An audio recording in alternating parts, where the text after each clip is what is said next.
ये मैं रिकॉर्डिंग कर रहा हूँ साथ साथ। दे हेल्प इन ट्रांसक्रिप्शन, ठीक है, ये मैं वीडियो आपको मिल जाएगी बाद में। हेल्प करते हैं ट्रांसक्रिप्शन के अंदर।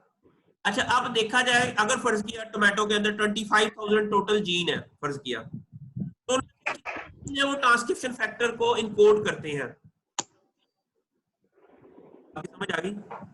अच्छा, अब मैं थोड़ा सा अगली स्लाइड पे जाता हूँ तो आपको थोड़े से कंसेप्ट क्लियर हो जाएंगे, इसको बाद में देखते हैं। ट्रांसक्रिप्शन फैक्टर्स होते क्या है, ये आप लोगों को मैंने कोई 1000 बार पढ़ाए हैं। Transcription factors regulate the gene expression by binding to, ठीक है। ट्रांसक्रिप्शन में ये हेल्प करते हैं, ये क्या करते हैं, ट्रांसक्रिप्शन में हेल्प करते हैं ट्रांसक्रिप्शन में। अच्छा, ट्रांसक्रिप्शन में हेल्प कैसे करते हैं कि ये ट्रांसक्रिप्शन में हेल्प कैसे करते हैं कि ये मैं कई बार आप लोगों को बताया कि जो आप हमारा जीन होता है ना, उसके 3 पार्ट होते हैं। एक होते हैं प्रमोटर, एक होता है ओपन फ्रेम, और तीसरा इसके अंदर क्या होता है, टर्मिनेटर। ठीक है। जो ट्रांसक्रिप्शन फैक्टर्स होते हैं वो प्रमोटर रीजन के साथ बाइंड करते हैं, जो ओपन फ्रेम होता है वहां से इसकी ट्रांसक्रिप्शन करवाते हैं, ठीक है। अगर ट्रांसक्रिप्शन फैक्टर नहीं होंगे तो जीन का जो प्रमोटर है वो एक्टिवेट नहीं होगा और ओपन रीडिंग फ्रेम से कोई आरएनए नहीं बनेगा। जो ओपन रीडिंग फ्रेम है उसका जो स्टार्ट कहां से होता है वो आपको पता ही है, एटीजी से। ये मैंने एटीजी स्टार्ट कोडान, और ये कहां पर स्टॉप होता है, स्टॉप कोडान से। स्टॉप कोडान टीएए, टीजीए या टीएजी और टीजीए, हाँ, इन तीनों में से कोई भी एक हो सकता है जो कि एक्ट एज है। अच्छा, अब यहाँ स्टॉप कोडान होगा, ठीक है। अब यहाँ पर आपको क्या समझ आई कि transcription factor they act on promoter region, ठीक है। अच्छा, अब प्रमोटर रीजन के, अच्छा फिर ये मैंने एक सीक्वेंस दी हुई है यहाँ पर, ये वाली। अच्छा, यहाँ पर ये स्टार्ट कोडान है, ये जो, और यहां से लेकर यहां तक ये ओपन रीडिंग फ्रेम है जो ग्रीन कलर में है, ठीक है। और ये रेड कलर में है, ये फर्ज किया प्रमोटर रीजन है, ठीक है। अच्छा, अब प्रमोटर रीजन जो है उसके अंदर ट्रांसक्रिप्शन फैक्टर एक भी आगे बाइंड करता, तो कुछ इवन प्लांट्स के अंदर ऐसा है भी कि 100 ट्रांसक्रिप्शन फैक्टर वो आके बाइंड करते हैं इसके साथ। मेरी बात की समझ आ रही? एक नहीं, फर्ज के एक ने एक कैट के साथ आगे बाइंड कर गया एक ट्रांसक्रिप्शन फैक्टर, एक टाटा बॉक्स के साथ आगे बाइंड कर गया, एक एएजी के साथ आके बाइंड कर गया, फिर ओवरऑल आरएनए पॉलीमरेज आता है, वो इन सब के ऊपर आके भी बैठ जाता है और वो फिर ट्रांसक्रिप्शन करवाता है। मेरी बात की समझ आ गई? यहाँ पर यस सर, बात क्लियर नहीं हुई वो बता दें मुझे। भी एक नहीं होता ट्रांसक्रिप्शन फैक्टर, एक प्रमोटर के ऊपर कोई more than 25 to 30 transcription factors हैं, लेकिन उसकी एक खास सीक्वेंस होती है जिसके साथ वो बाइंड करते हैं। फर्स्ट किया कुछ ट्रांसक्रिप्शन फैक्टर है वो टाटा के साथ बाइंड करते हैं। हर चाबी हर तारे को नहीं ना लगती, इस तरह जो ट्रांसक्रिप्शन फैक्टर हर जगह जाके नहीं बैठते, वो प्रमोटर रीजन के अंदर एक खास सीक्वेंस होती है, वहां जाकर ये, जिस तरह मैं अपने अभी बैठा हूँ ऑफिस के अंदर, अब ज़ाहिर मैं इधर ही आके बैठूंगा ना, मैं ये साजिद साहब या किसी और के ऑफिस में जाके, क्योंकि मेरी चेयर इधर है, मैं उसके ऊपर ही आके बैठूंगा। इवन हमारे, मैं ऑफिस के अंदर भी मौजूद साहब की चेयर पे नहीं बैठूंगा, क्योंकि मेरी जो डीएनए की सीक्वेंस है ये वाली पड़ी है मेरी इधर चेयर की। सिमिलरली जो ट्रांसक्रिप्शन फैक्टर्स हैं, एग्जांपल अच्छी है जो ट्रांसक्रिप्शन, मैंने कहा कि एग्जांपल अच्छी है सर। अच्छा चले ठीक है। अच्छा, अब ये जो ट्रांसक्रिप्शन फैक्टर्स है ना, फर्ज किया ये AAG, अच्छा जब तक यहाँ पर डॉफ ट्रांसक्रिप्शन फैक्टर जो है ना, डॉफ ट्रांसक्रिप्शन फैक्टर्स वो किस सीक्वेंस के ऊपर बाइंड करते हैं, वो है AAG। वो तमाम जीन जिसकी प्रमोटर रीजन के अंदर AAG सीक्वेंस होगी, वो ही सिर्फ डॉफ से एक्टिवेट होंगे। मेरी बात की समझ आ गई? जी सर। सिर्फ वो जीन जिनके प्रमोटर रीजन के अंदर AAG सीक्वेंस होगी वो ही डॉफ से ट्रांसक्रिप्शन फैक्टर से एक्टिवेट होंगे।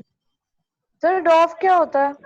मैं अभी इसकी डिटेल बताता हूँ, फिलहाल आप मैं अभी नेक्स्ट इंशाल्लाह इसके ऊपर बताता हूँ कि डॉफ ट्रांसक्रिप्शन फैक्टर एक ट्रांसक्रिप्शन फैक्टर है जो कि इनके काफी रोल्स हैं। इसका मैं वो सारे रोल्स भी बताता हूँ। डॉफ ट्रांसक्रिप्शन फैक्टर जो है ये प्रमोटर रीजन के अंदर AAG के ऊपर बाइंड करता है, फिर उससे कोरोस्पोंडिंग जो जीन जो स्टार्ट कोडॉन और स्टॉप कोडॉन है ना, वहां से मैसेंजर आरएनए आना शुरू। जब तक डॉफ ट्रांसक्रिप्शन फैक्टर यहां पर आके बाइंड नहीं करेगा आरएनए पॉलीमरेज ट्रांसक्रिप्शन नहीं करेगा। मेरी बात की समझ आ गई? Yes sir. ये प्रमोटर रीजन है, ठीक है, और ये अच्छा वो डीएनए की सीक्वेंस जो प्रमोटर रीजन के अंदर होती है उसे हम इनके ऊपर आकर ट्रांसक्रिप्शन फैक्टर बाइंड करते हैं, उन्हें रिस्पांस एलिमेंट कहते हैं। उसे क्या कहते हैं? एलिमेंट्स। उसे क्या कहते हैं? उस अरेंजमेंट को एलिमेंट। इसे हम कहेंगे AAG is the डॉफ response elements. अच्छा, और डॉफ ट्रांसक्रिप्शन फैक्टर क्या है? वो प्रोटीन जो इनके ऊपर आके बैठती है उसे क्या कहते हैं? Transcription factor. अच्छा, अब ये एलिमेंट्स जो है ना, ये वाले ये के बिल्कुल साथ अटैच है, प्रोमोटर रीजन के अंदर है ना ये, इट मीन जहां से ट्रांसक्रिप्शन स्टार्ट होनी है उनके बिल्कुल साथ अटैच है। अच्छा, ऐसी चीज जो ओपन रीडिंग फ्रेम के साथ अटैच है उसे कहते हैं सिस एलिमेंट। उसे क्या कहते हैं? सिस। अच्छा, ये यहां पर अब ट्रांसक्रिप्शन फैक्टर्स, अब दोबारा इसकी definition. Transcription factors are important regulator to regulate gene expression by binding the plant specific cis regulatory elements।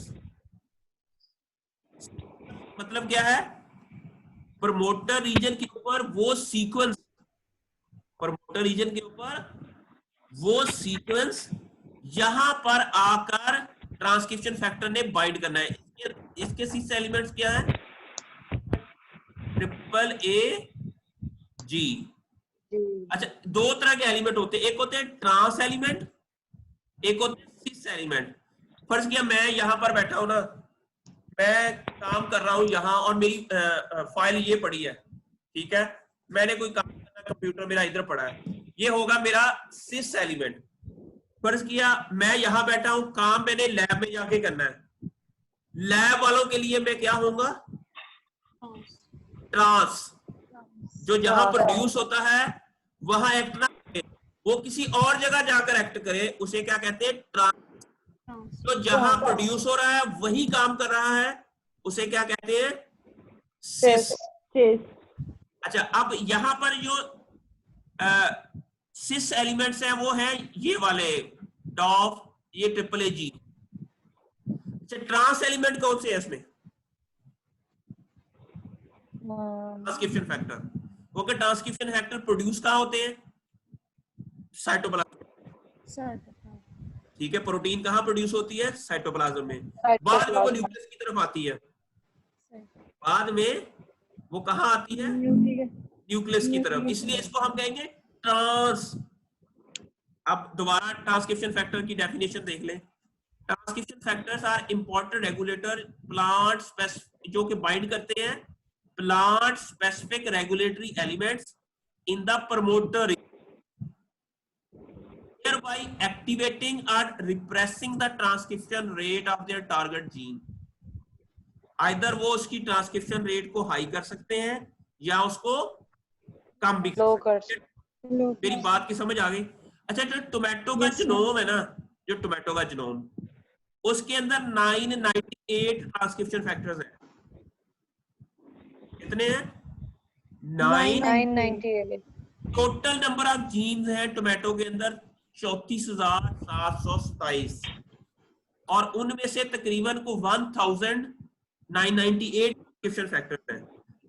It means total जो नंबर ऑफ जीन्स हैं उसका 2.87% ट्रांसक्रिप्शन फैक्टर्स हैं टोमेटो के अंदर। अगर हम टोटल जीन्स जीनोम का एनालिसिस, क्योंकि टोटल जीनोम हो चुका है, उसके अंदर जब लोगों ने देखा कि टोटल ऑपरेटिंग फ्रेम कितने हैं, वो है 34,700 ठीक है। और इनमें से 98 ऐसे जीन्स हैं जो कि ट्रांसक्रिप्शन फैक्टर्स में कन्वर्ट हो जाते हैं। जीन से जो प्रोटीन बनती है वो प्रोटीन बाद में किसके अंदर कन्वर्ट हो जाती है? Transcription factor. अच्छा, ये समझ आ गई आपको? मरियम, फिजा, शुएब, जो भी हैं। Yes sir. अब इसका मतलब ये है कि टोटल जो जीनोम है वो है 998 जो है ट्रांसक्रिप्शन फैक्टर्स हैं, ठीक है। अब यहां तक कोई बात जो क्लियर ना हुई हो, एक सिस एलिमेंट्स होते हैं, एक ट्रांस एलिमेंट्स होते हैं। ट्रांसक्रिप्शन फैक्टर्स क्या है कि टोमेटो के अंदर कोई 998 ट्रांसक्रिप्शन फैक्टर्स है। यहां की बात क्लियर हो गई? Yes sir. अच्छा, अब नेक्स्ट हम जाते हैं थोड़ा सा। इसी तरह जो अरेबिडोप्सिस है उसके अंदर को अच्छा, टोमेटो के अंदर 2.87% थे ट्रांसक्रिप्शन फैक्टर टोटल जीन के। अरेबिडोप्सिस के अंदर डिफरेंट है, उसके अंदर है 5.9%, ठीक है। अच्छा, अब टोटल जो ट्रांसक्रिप्शन फैक्टर्स हैं जो अरेबिडोप्सिस है उसके अंदर जो 45% ट्रांसक्रिप्शन फैक्टर ऐसे हैं। अब ट्रांसक्रिप्शन फैक्टर की अगर हम देखें, डिवीजन करें, उसके अंदर जो 45% ट्रांसक्रिप्शन फैक्टर ऐसे हैं जो कि सिर्फ प्लांट्स के अंदर पाए जाते हैं। कुछ ऐसे ट्रांसक्रिप्शन फैक्टर्स हैं जो एनिमल में भी वो उसकी होमोलॉग मिलते हैं, प्लांट्स के अंदर भी मिलते हैं, बैक्टीरिया के अंदर, फंजाई के अंदर भी मिलते हैं। लेकिन कुछ ऐसे ट्रांसक्रिप्शन फैक्टर हैं जो सिर्फ प्लांट के अंदर मिलते हैं। वो आपको उस ट्रांसक्रिप्शन फैक्टर एनिमल्स में, फंजाई में और किसी किंगडम में नहीं मिलते। तो 45% ट्रांसक्रिप्शन फैक्टर जो है अरेबिडोप्सिस के अंदर ऐसे हैं जो कि सिर्फ प्लांट स्पेसिफिक हैं। हमने अक्सर पढ़ा था कि दुनिया के अंदर जितने भी ऑर्गेन्स हैं उसका कॉमन इंसेस्टर्स है। एनिमल और प्लांट का भी कॉमन इंसेस्टर होगा, कोई होगा जिससे एनिमल बने, प्लांट बने। इट मीन ये जो 45% ट्रांसक्रिप्शन फैक्टर्स हैं ये सिर्फ उस वक्त इवॉल्व हुए जब प्लांट किंगडम की इवोल्यूशन हुई, इनके इंसेस्टर में नहीं थे ये। जो बाकी 55% है वो इट मीन उसके इंसेस्टर्स में होंगे, क्योंकि वो सबके अंदर पाए जाते हैं, एनिमल के अंदर भी है वो, ठीक है। अच्छा, यहाँ पर कंफ्यूजन तो नहीं? No sir. No sir. ठीक है। Gene encoding plant specific transcription factor probably came into existence after the divergence of plants and animal. उनकी जब divergence हुई, become involved in specific biological processes. It means ये जो plant specific transcription factors हैं उनकी वजह से plant है। तो 45% है और वो फोटोसिंथेसिस के अंदर रोल होगा, उसका न्यूट्रिशन अपटेक में होगा, सेल वाल उसका कोई रोल होगा, क्योंकि सेल वाल एनिमल के, प्लांट्स के, वो एनिमल में नहीं होती। अच्छा, यहां पर कोई कंफ्यूजन नहीं है। अब हम आते हैं स्पेसिफिकली डॉव की तरफ। ये डॉव जो है ना ये उस 45% में आता है जो प्लांट स्पेसिफिक है। मरियम, फिजा, समझ आई? शोएब? Yes sir. डॉव जो है ये प्लांट स्पेसिफिकली प्लांट स्पेसिफिक है, ट्रांसक्रिप्शन फैक्टर है, ठीक है। यस अच्छा, सर। जब इसकी डोमेन का, इसकी प्रोटीन का एनालिसिस किया गया तो पता चला कि इस प्रोटीन है ना उसकी 3 डोमेन है। अब डोमेन क्या होती है? फर्स्ट किया, डोमेन क्या होती है? What is a domain? अच्छा, अगर हम मेरी बॉडी को हम करें या अपनी बॉडी को हम एक प्रोटीन कंसीडर करें तो हमारा एक अलग फंक्शन है, वो एक डोमेन है हमारी। कान हमारे सुनते हैं, वो एक अलग डोमेन है। इसी तरह प्रोटीन के अंदर जब हम उसके डिफरेंट स्ट्रक्चर्स को अलग-अलग जो फंक्शन अदा कर रहे हैं तो एक उसको हम डोमेन कहते हैं। मेरी बात की समझ आ गई? अब जो ट्रांसक्रिप्शन फैक्टर है वो क्या करेंगे? वो ट्रांसक्रिप्शन में हेल्प करेंगे, ऐसा ही है। उसका एक Yes, चीज sir. होगी जो डीएनए के फर्क है, प्रोमोटर रीजन है, डीएनए के साथ बाइंड करेगा, वो डोमेन एक अलग होगी। फिर दूसरी डोमेन उसके अलावा कुछ और डोमेन भी होगी जो ट्रांसक्रिप्शन में हेल्प करेंगी, एक डीएनए के साथ बाइंड करेंगी और दूसरी क्या करेंगी? ट्रांसक्रिप्शन में हेल्प करेंगी। अच्छा, और एक और भी बड़ी इंपॉर्टेंट ट्रांसक्रिप्शन फैक्टर के अंदर ना एक और भी बड़ी इंपॉर्टेंट डोमेन होती है जो तकरीबन सब ट्रांसक्रिप्शन फैक्टर के अंदर होती है, वो ये है कि जब ये प्रोटीन प्रोड्यूस होती है, फैक्टर क्या होती है? प्रोटीन, ठीक है। ये प्रोटीन जब साइटोप्लाज्म के अंदर प्रोड्यूस होती है तो इनको कैसे पता चलता है कि इसने ये ट्रांसक्रिप्शन फैक्टर है?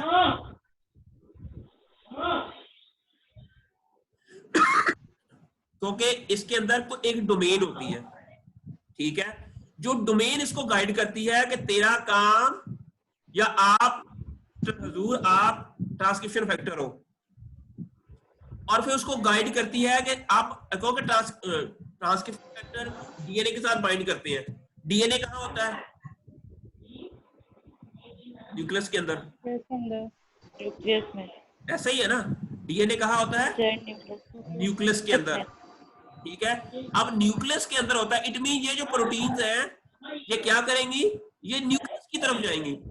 अच्छा, कोई ऐसी प्रोटीन होगी जो साइटोप्लाज्म में इनको बताएगी कि तेरा काम है न्यूक्लियस की तरफ जाना, तो वो एक डोमेन है इसके अंदर, NLS।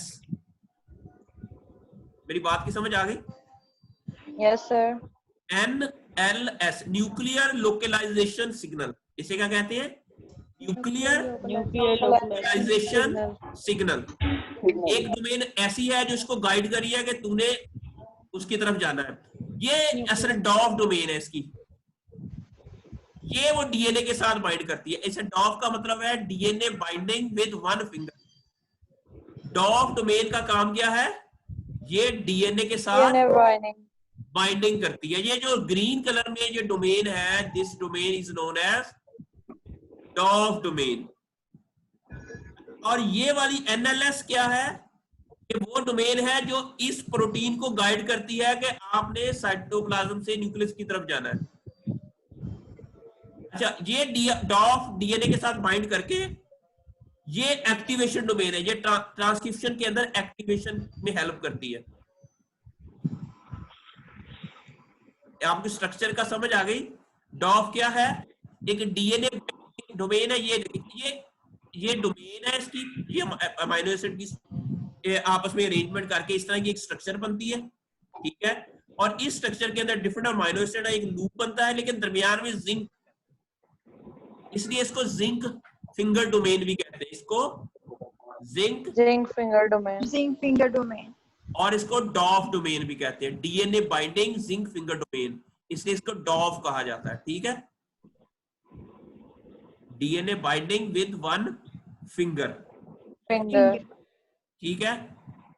डॉफ family encoding single zinc finger protein has been known as the plant specific transcription factor। और ये कौन सा है? मेरा पाउंड नीचे दे दियो। प्लांट स्पेसिफिक ट्रांसक्रिप्शन फैक्टर क्या है? प्लांट स्पेसिफिक ट्रांसक्रिप्शन फैक्टर है। These transcription factor are involved in a variety of function important for different biological functions in plant। ये जो इसका काम क्या है? ये बहुत इंपॉर्टेंट बायोलॉजिकल फंक्शन करती है प्लांट्स के अंदर। यहां तक बातें क्लियर हुई है सारी? Yes sir. पता चला क्या है? Yes, sir. सादी सी स्ट्रक्चर है, इसके अंदर एक डॉफ डोमेन है। अच्छा, अब डॉफ डोमेन, अच्छा आपको पता है ना कि अमीनो एसिड का हम जब देखेंगे स्ट्रक्चर देखें, एक उसके अंदर एक तरफ अमीनो ग्रुप होता है, एक तरफ कार्बोक्सिल ग्रुप होता है जो बड़ी हो, ठीक है। इट मीन जो एन वाला जो शुरू वाली डोमेन, एन वाला जो क्या होता है वो शुरू वाले amino acid, it mean N terminal की तरफ डॉग डोमेन है, जो आखिर में है इसकी सी टर्मिनल की तरफ वो क्या है, ट्रांसक्रिप्शन एक्टिवेशन डोमेन। अच्छा, अब आपको समझ आ गई कि डॉफ ट्रांसक्रिप्शन फैक्टर जो है उसका जो रिस्पांस एलिमेंट्स हैं वो कौन से हैं, ट्रिपल ए जीन। ठीक हो गया सर। अच्छा, वो जीन जिनके अंदर ये वाले सीक्वेंस प्रोमोटर रीजन के अंदर सीक्वेंस होती है उसे डॉफ जीन्स कहते हैं। उसे क्या कहते हैं, डॉफ जीन या डॉफ रिस्पॉन्सिंग जीन्स ये कह सकते हैं, जो डॉफ से एक्टिवेट होते हैं। ठीक हो गया। अब यहाँ पर वही दोबारा फैमिली ये जो है ना, मैंने बताया कि इसके अंदर जिंक फिंगर डोमेन होती है, ये वो चीजें। अच्छा, इसकी डोमेन के अंदर सी ए जीन ये 52 अमीनो एसिड्स की होती है। ये जो है ना डॉफ डोमेन, जो डॉफ डोमेन है इसके अंदर टोटल कितने अमीनो एसिड्स होते हैं, 52। ठीक हो गया। और ये किसके साथ बाइंड करती है, ट्रिपल ए जी के साथ। ठीक हो गया। अच्छा, ये कौन हो रहा है, ये आपका पिज्जा? नहीं सर, मेरे को ये तो होगा। ये वो जिया के अच्छा घर है सर, अच्छा सर, मेरा ना एक जनरल क्वेश्चन था। जी सर सबने ये डॉफ जीन पे ही काम करना है, डॉफ जीन के ट्रांसक्रिप्शन फैक्टर पे जी। सबके सबने? नहीं, मैं ये एक बता रहा हूँ कि अब हम ये करेंगे कि Dof transcription factor diversity in potato. Yes sir. काम हुआ है, हमने क्या करना है कि इसकी डाइवर्सिटी मालूम करनी है एप्पल के अंदर, क्यूकम्बर के अंदर, जिसके अंदर नहीं हुआ काम। तो बेसिक हमने जो सेंटर है हमारा उसको पब्लिकेशन लिखने का वो डॉफ ही रहेगा होगी। ये इसकी पब्लिकेशन होगी। मैं आपको बताऊंगा, ये पेपर मैं आपको भेजता हूँ, सेम इसी तरह का पेपर आपने बनाना है और इंशाल्लाह पब्लिकेशन होगी। ठीक है? अच्छा सर, इंशाल्लाह की पब्लिकेशन होगी। ठीक है। अब ये देखें, डॉफ ट्रांसक्रिप्शन फैक्टर जो है वो फाउंड होते हैं एंजियोस्पर्म्स में अंदर और widely conserved in plant kingdom. ठीक है, ये ऑलरेडी ये देयर आर 36 अरेबिक जीन जो है, जो के and similar number of rice gene encoding transcription factors. 36 transcription factors gene ऐसे हैं जो डॉफ ट्रांसक्रिप्शन फैक्टर को इनकोड करते हैं। 36 एंड के अंदर, राइस के अंदर भी है इस तरह डिफरेंट। अच्छा, इसकी आगे भी एक है, ये देखें, इसके अंदर 37 है रैबिडोप्सिस के अंदर, राइस 30 ऐसे जीन हैं जो कि डॉफ ट्रांसक्रिप्शन फैक्टर को इनकोड करते हैं, जिसके अंदर डॉफ डोमेन है कह सकते हैं। बार्ले के अंदर है 26।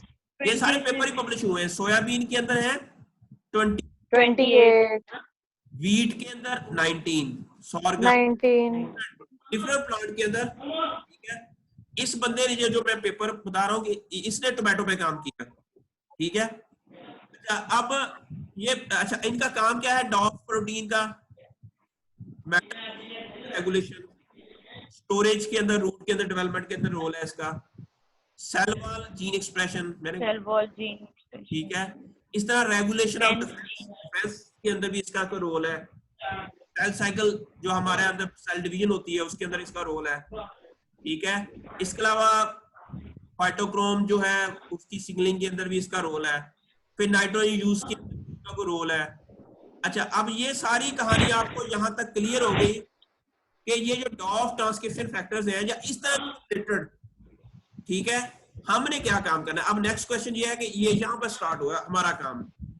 हमने, आपने फिर पोटैटो के बारे में लिखेंगे कि पोटैटो एक इंपॉर्टेंट प्लांट है, उसके अंदर ये, इसके अंदर मल्टीप्लाइड जीनोम है, इसके अंदर इतने मेगा बेसेस हैं, इसका क्रोमोसोम नंबर ये है, इसका सीक्वेंस हो चुका है, कब सीक्वेंस हुआ 2012 में, जब भी, ये चीजें पहले आपने इंफॉर्मेशन लिख देनी है। ठीक है। अब अगला ऑब्जेक्टिव क्या है आपके प्रोजेक्ट के? डिवाइस यार ये क्या कर रहे हो मोमना की ये। अच्छा, despite the crucial role of DOF protein in the regulation of plant growth and development, little is known about this family in potato। आप लिखेंगे पोटैटो के अंदर इसका हमें नहीं पता, इसकी कितनी डाइवर्सिटी है, क्या है चीजें। आपको ना मैं एक ना आपको बना बनाया एक डॉक्यूमेंट दूंगा, ठीक है? वो डॉक्यूमेंट हो गया सर। मैं इवन उसके अंदर मैं अब्स्ट्रैक्ट मटेरियल मेथड और वो सारी चीजें मैं आपको ना लिख के दूंगा। आपने उसके अंदर अपनी जो प्लांट है ना उससे रिलेटेड इंफॉर्मेशन आपने ऐड करनी है। आपको बनी बनाई रिपोर्ट ठीक हो गया सर, ये तो फिर हमारे लिए थोड़ा इजी हो जाएगा इंशाल्लाह। कि हमें सिर्फ उसी एक स्पेसिफिक स्पीशी की वो करनी है। आपने सिर्फ अपनी वो स्पेसिफिक स्पीशीज की इंफॉर्मेशन उसके अंदर ऐड करनी है, बाकी चीजें की मैं लिख के आपको बता दूंगा और आप लोग बड़ा इजी हो जाएगा ये काम करना, ठीक है? अच्छा, फिर सब्सिक्वेंटली फाइलोजेनेटिक ट्री बनाना है। आपने वो सीक्वेंस डाउनलोड करोगे, फिर उसका फाइलोजेनेटिक ट्री है वो आपको आता है कैसे बनाते हैं मेगा 6 के अंदर, जो मेगा 7 जो आप लोगों ने। फिर ठीक है, फिर एवोल्यूशनरी बिहेवियर देखेंगे कि डॉफ जीन का पोटैटो के अंदर क्या है, या एप्पल के अंदर, जो भी आपको। फिर हम क्या करेंगे, उसकी जीन की स्ट्रक्चर देखेंगे, उसके अंदर प्रमोटर की स्ट्रक्चर क्या है, ऑपरेटिंग फ्रेम की स्ट्रक्चर क्या है,